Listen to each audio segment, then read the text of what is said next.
Өндөр эрх мэдэлтэй, өдөр бүр хов заяа шийдсэн чухал шийдвэрүүдийг дардаг хүмүүс өдөр тутамдаа асар их эрсдэл, боломжит аюул дунд амьдардаг гэдгийг бид мэднэ. Бид мэдээж улс орнуудын тэргүүч бүр ерөнхийлөгч, сайд, канцлер болон бусад хүмүүсийн тухай ярьж байна.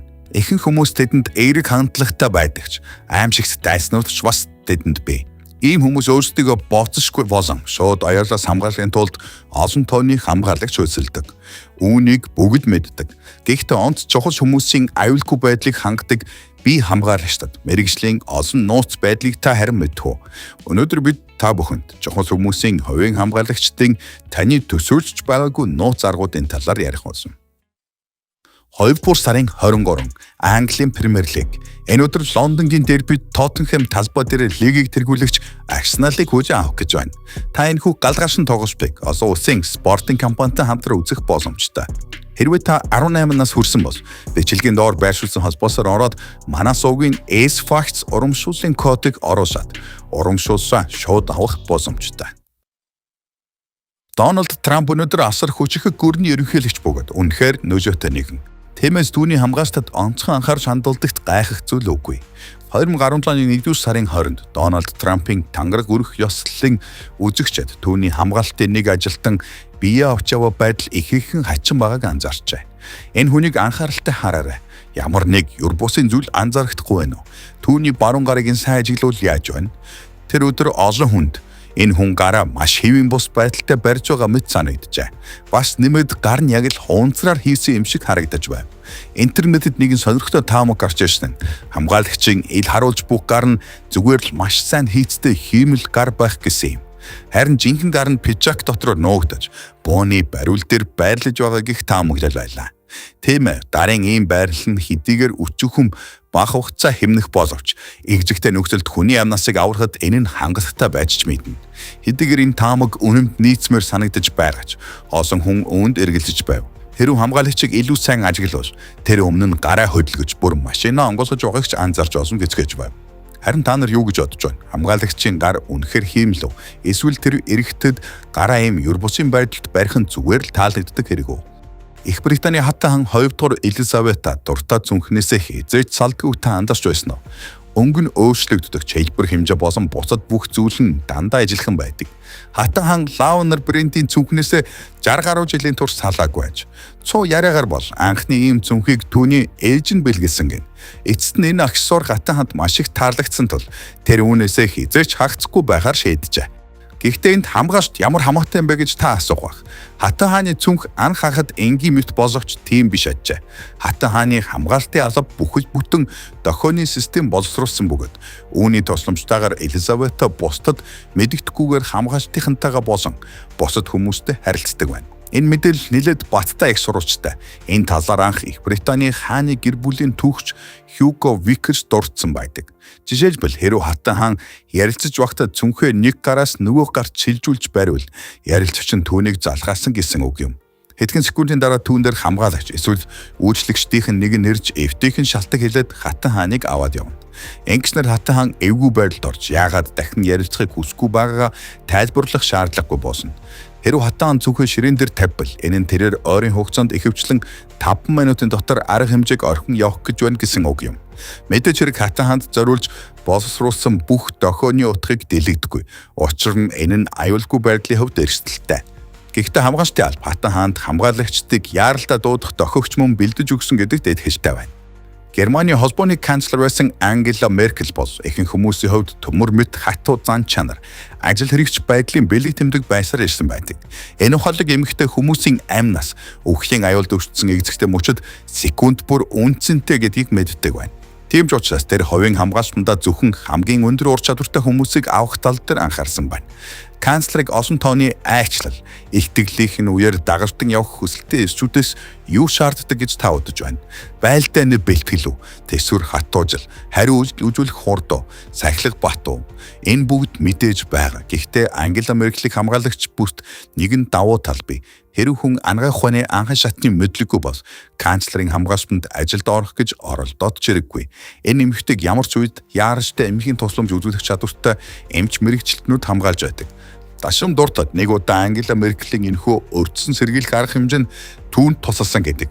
2014 оны 12 дугаар сард тэрээр Швейцарын Ашпи нуруунд цанаар гусаж байгаад эв унаж арцэг гэмтээсэн байна. Мэдээж канцлерыг тэмдэж хамгаалагч дагалдаж байсан. Үр дүнд нь хамгаалалтын ажилтнууд түүнд энэлэг ардан шатны тусламжийг үзүүлжээ.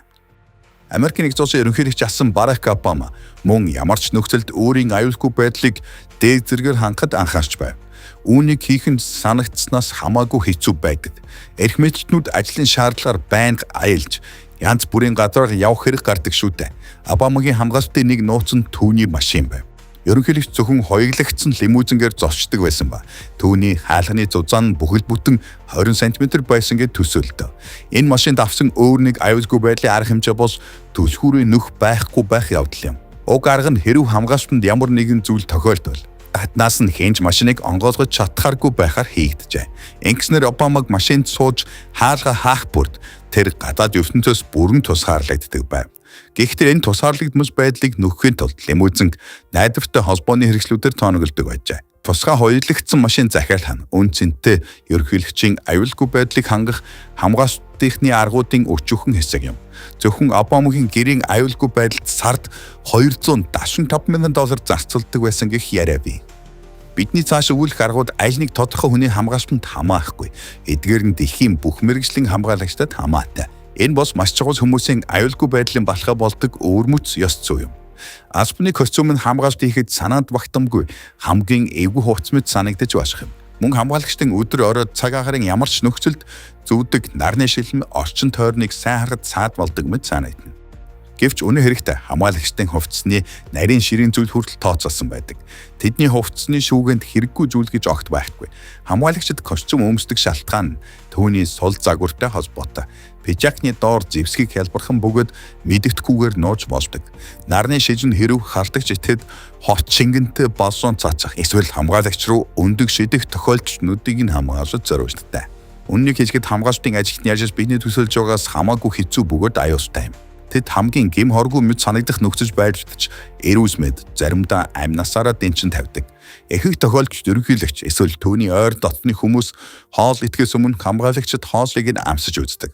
Энэ нь хэн нэгэн хоолнд нь хор хийх байх гэж сэргийлэхийн үднээс хийгддэг. Дашам тийхэд зөвхөн Ангела Меркель хувийн хамгаалалтын ажилтнуудаа ань насаа бүрэн даатгадаг юм биш. Зарим хамгаалалтын агентууд хамгаалж буй албан тушаалтны цусны бүлэгтээ тусгай уут авч яддаг байна. Аимшигтай сонсогдож байгааг ойлгож байна. Гэхдээ үүнд оновчтой тайлбар бий. Хэрв тухайн хүн гинэд шахтаж цус алдах юм бол цусны нөөцтэй уут амь насыг нь аврахад гол үүрэг гүйцэтгэж чадна. Цус сэлбэх ажиллагааг маш хурдан хийх боломжтой болж, уушмаар албан тушаалтан амьд үлдэх магадлал нэмэгдэнэ. Ерөнхийлөгч эсвэл бусад чухал хүмүүсийн оролцогдож буй альва чухал арга хэмжээ нь албан тушаалтнууд болон хамгаалтынхны хувьд нарийн төвөгтэй урт удаан бэлтгэр ажиллаж шаарддаг. Эрх мэдэлтнийг арга хэмжээнд очихоос өмнө явах бүх маршрутыг нь хамгаалтын ажилтнууд сайтар шалгадаг. Тэд тараншааны нөх, шуудангийн хайрцаг, зогсоолд байгаа машин зэргийг нэг бүсчлэн үздэг. Товчондоо тесрэг бөмбөг байрлуулж болох бүхий л газрыг шалгаж байгаа хэрэгэлтэй. Мөн мэдээж дээврүүдийн дагуу хамгийн нууцлагдмал газруудад мэрэгэн буудагчид байршдаг. Онц чухал албан тушаалтнуудын цуваа олон тооны машинаас бүрддэг. Эхний машин замыг чөлөөжих, нөхцөл байдлыг тандах зорилгоор явдаг нь ойлгомжтой. Гэхдээ яагаад араас нь ийм олон тооны машин дагаж явдаг вэ? Учир нь цувааны машинуудыг ихэвчлэн ижил загварынхаар сонгодог бөгөөд зөвхөн хувийн хамгаалагч нь л албан тушаалтан аль лимузинд сууж байгааг мэддэг. Бууралттай шижний цаанаас юу ч харагдахгүй нь ойлгомжтой тус халдагчдын үйлдэлийг хүндрүүлэхийн тулд ийм аргыг сонгосон байдаг. Аз босоод ирэх баригчдад шууд аюул занал хэрэг тохиолж тийм ч олон гардаггүй. Гэхдээ ийм тохиолдолд хувийн хамгаалалтын залуус бүх нөхцөл байдалд хэрхэн бэлэн байх вэ? Хамгаалтын ажлаас чөлөөт цагаараа бие хамгаалагчид банк сургуульд хийдэг байна. Агентуудын нэг нь ерөнхийлөгчийн оршин тоглогчийн дүрд, харин хэд хэдэн халдагчдын дүрд тоглодог. Сургуулийн явцад янз бүрийн боломжит нөхцөл байдлыг загварчилдаг юм. Дашрамд хэлэхэд хамгаалагчид сургуулийн үеэр зэвсэг ашигладагч мэдээж энэ нь жинхэнэ зэвсэг биш. Энэ нь бодон мөр үлдээдэг тусгай тэмдэглэгээ цумаар боддог. Сургуулж дуусны дараа агентууд өөрсдөө шалгаж шаргацсан эсэх болон гэмт хэрэгтнийг устгаж чадсан эсгээд өгөндөг байна. Ерөнхийлөгч Джон Кеннедигийн аллах нь маргаангүй урд хожид байгаагүй маш харамсалтай үйл явдал байсан. Гэвч энэ алдаан дэлхийн бүх хамгаалтынханд маш чухал сургамж авахд тусалсан юм. Аюул занал хийсэн үед нөхцөл байдал хэр хурдан хяналтаас гарч болох нь тодорхой болсон.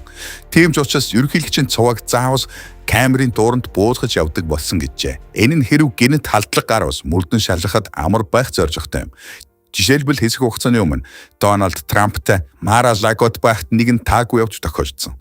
Олны дундаас хин нэгэн ерөнхийлөгч рүү ямар нэгэн зөв шийдсэн байна. Хамгаалтын камерт бичигдсэн дүрс бичлэгийн ачаар шийдсэн этгээдийг нэлээд хурдан олж чаджээ. Энэ бичлэг маань таалагдсан бол лайк дараад цугийн дагах товчийг дарж өгснөөр илүү гоё бичлгүүдийг цагаас бишгүй хүлээн авч үзэх боломжтой болох юм.